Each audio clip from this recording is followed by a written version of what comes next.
الرحمن الرحيم الحمد لله الذي نور قلوب العارفين بنور معرفته وأثبت فؤاد أنبيائه وأوليائه بقصص الأنبياء والمرسلين وأكمل إيمان المسلمين والمؤمنين بولاية علي أمير المؤمنين عليه السلام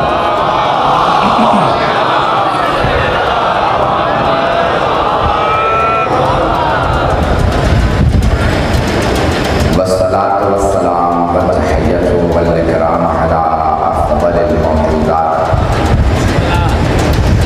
العبد المؤيد والرسول المسدد المصطفى الأمجد المحمود الأحمد أعني أبا القاسم محمد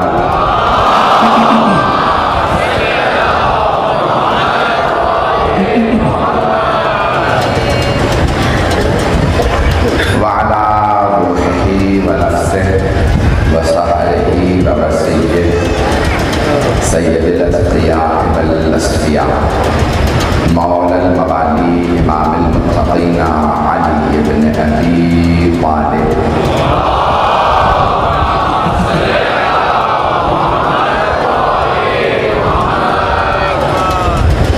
وعلى أوصيائه لا سيما بقية الله في الأرضين روحي وأرواح العالمين لتراب مقدمه الفداء واللعنة الدائمة على أعدائهم أجمعين من الآن إلى قيام يوم الدين أما بعد فقد قال الله الحكيم في كتابه الكريم بسم الله الرحمن الرحيم الحمد لله رب العالمين الرحمن الرحيم صدق الله العلي العظيم والصلوات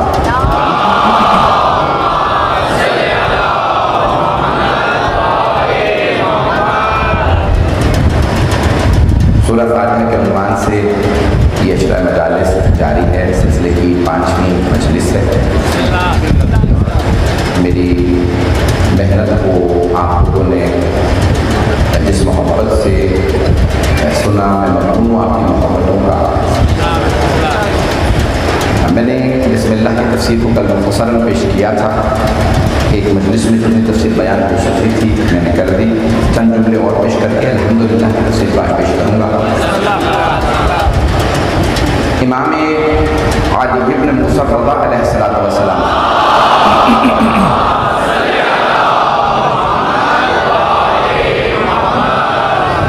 روایت ہے کہ آپ سے سوال کیا گیا مولا اسم اعظم کیا ہے، اللہ کا سب سے بڑا نام کیا ہے؟ تو آپ نے فرمایا اسم اعظم بسم اللہ سے اتنا قریب ہے جتنی آنکھ کی سیاہی سفیدی سے قریب ہے۔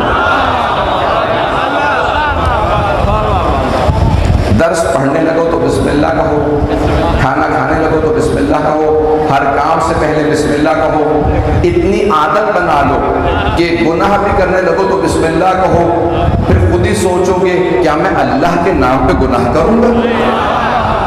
تو گناہ سے بھی محفوظ رہ جاؤ گے۔ بسم اللہ کی عادت بنا لیجئے۔